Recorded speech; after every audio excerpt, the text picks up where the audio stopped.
Но Григорий Чертишвили значительно старше, потому что Борис Акунин, он еще дитя в сущности. Он появился на свет для меня в 97 году, для читателей в 98-м. Вот. Потом Чертишвили это такой немножко занудный. Значит, он должен соблюдать соответствующие правила. Он должен постоянно писать в режиме диалога, а не монолога. Schooling is a form of adoption. You give your kid away at his most or his or her most plastic years to a group of strangers. You accept a promise, sometimes stated and more often implied, that the state, to its agents, knows better how to raise your children and educate them than you, your neighbors, your grandparents, your local traditions do. And that your kid will be better off so adopted. By the time the child returns to the family or has the option of doing that, very few want to. Their parents are some form of friendly stranger too, and why not?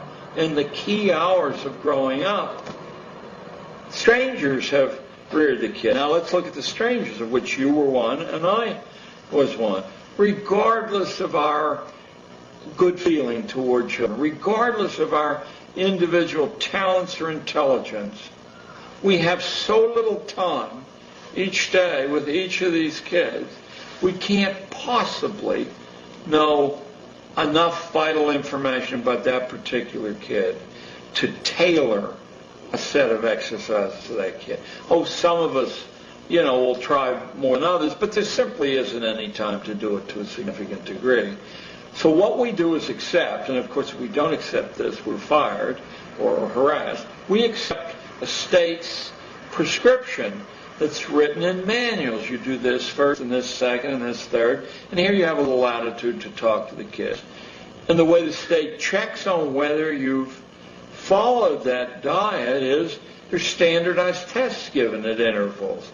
If your kids do badly, it does not mean that they're bad readers or anything else.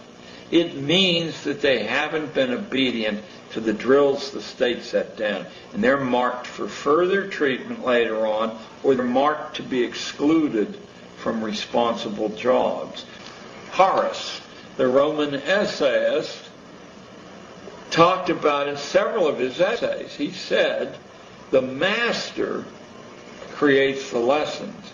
The pedagogue, the teacher, administers the lessons. But if you find the teacher creating the lessons or deviating from the direction those lessons are headed in, you get rid of the pedagogue. My name is Charlotte Thompson Iserbaid, and I served as Senior Policy Advisor in the United States Department of Education under the Reagan administration, during which I had access to all of the most important documents for the restructuring of not only American education but global education. And I'm also the author of The Deliberate Dumbing Down of America, which gets into all of this, gives the background of what I saw not only in the Department of Education but as a local school board member. I was trained to identify the resistors to the sex ed, drug ed, alcohol ed, suicide ed, death ed, those good, smart Americans who realize that anything that has education hanging off the end of it is probably not what they're looking for. I was trained to identify those good people and to go up against them and actually to go and try to get them to join us. They always call everybody by the first name. You have to get very, affectionate with people and say, William, I'm so glad you've come to this meeting, and I understand your concerns about this program because, I've had other people. Usually it's the really bright people in the community who have these concerns. And would you like to join our group? The original program was funded by what would subsequently become my office. It was funded by the Office of Research in the U.S. Office of Education, because it was funded early on, about the late 60s. Still funded, by the way. And the money went to the University of Michigan in Ann Arbor to a professor by the name of Ronald Havelock. And he was the one that put together the whole training, the whole seminar, the book. And in the back of the book they admitted it. Right in the back of the book, they had about 100 major change agents listed from all over the country. Some of them I recognize, some I still don't, but some I do. And so this was a very important project. And it was being carried out I'm sure, all over the country, not just where I was. This was in Searsport, Maine, this lovely little town on the coast of Maine, in the school there where the guy came in, the facilitator, not Professor Havelock, but a facilitator, to train us. And these were good people that were there. They were some of the teachers from my school, where I was on the local school board, principals, etc. Normal-looking Americans. You really ask yourself, they must themselves have reacted very much the way I did. That's why I've always had a lot of understanding for teachers that have to go through this stuff. I didn't have to continue going through it. They've had to, through the years, constant training, retraining, sensitivity training, break their values. Right, no wrong. You've got to have all religions represented, so, tolerant of everything, and because that's the New World disorder.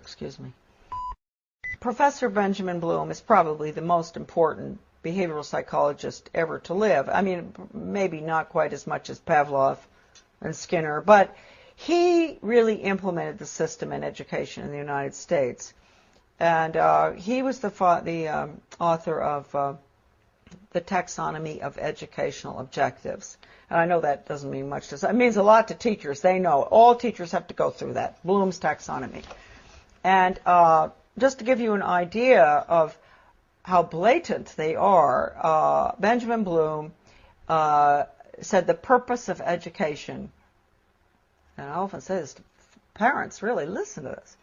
You think the purpose of education is reading, writing, and arithmetic? The purpose of education is to change the thoughts, actions, and feelings of students. Tolerant of everything, and because that's the New World disorder. Professor Benjamin Bloom is probably the most important behavioral psychologist ever to live. I mean, maybe not quite as much as Pavlov and Skinner, but he really implemented the system in education in the United States. And he was the author of the taxonomy of educational objectives. And I know that doesn't mean much to us. It means a lot to teachers. They know. All teachers have to go through that, Bloom's taxonomy. And just to give you an idea of how blatant they are, Benjamin Bloom said the purpose of education, and I often say this to parents, really, listen to this. You think the purpose of education is reading, writing, and arithmetic? The purpose of education is to change the thoughts, actions, and feelings of students. And then he goes on and he says, he defines good teaching, and this is even worse from the parental standpoint, as challenging the student's fixed beliefs. And then, in some of his works that I have, that are in my book, a lot of this stuff is in it. When he says challenge, does he mean challenge or does he mean change? Change their fixed? Yeah, through challenging. It's through challenging. You go up against them, and you change them. And you asked a good question, because then he goes on in one part of the taxonomy that is in my book. He says that he can take a student from here to there, from a belief in God or his country or whatever, to being an atheist and not believing in his country in 1 hour. Did he do that? Oh, yeah, he does it. And I've seen it with students. I've seen it with young people. And they don't even know, and teachers don't even know. That's why if you talk to teachers about it often, they'll really have an awfully hard time dealing with it. And if you go up to a superintendent, an educational administrator, superintendent or whatever, and you ask him or her, have you ever been through sensitivity training? They'll usually crack up because they went through it. They're the worst, those programs. I've been through them. I mean, how can anything be worse than some of the ones that the regular classroom has, but they're the worst. What do they teach the children? to bring about change. They put them through role-playing, psychodrama, all these psychological techniques where they play the part of starving children, and the other one plays the part of a very wealthy industrialist child. And, you know, they bring about the attitude and value change through the emotions. You know how young people are. You know, they're naturally very altruistic, and they want to help, and they don't like to see poverty around the world. And so what they'll do is, just like I think I mentioned to you earlier, or I don't know whether I did, going into the teacher putting in the new social studies program in our community and walking through, taking the little tots through town and identifying big rich people's houses and small poor people's houses. That's a perfect example of what I'm talking about. Getting them young and making them feel sorry for the people who live in the trailer across from the captain's house, because they only eat hot dogs, not steak.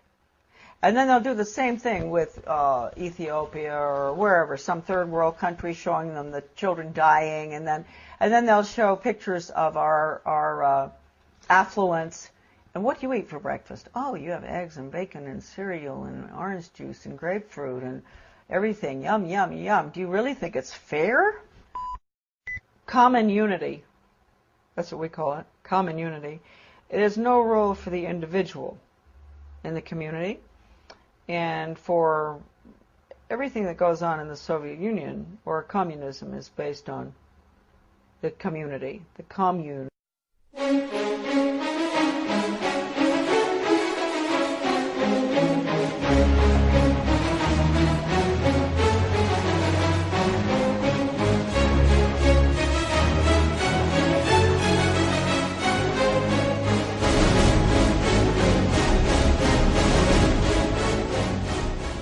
Your local traditions do, and that your kid will be better off so adopted. By the time the child returns to the family, or has the option of doing that, very few want to.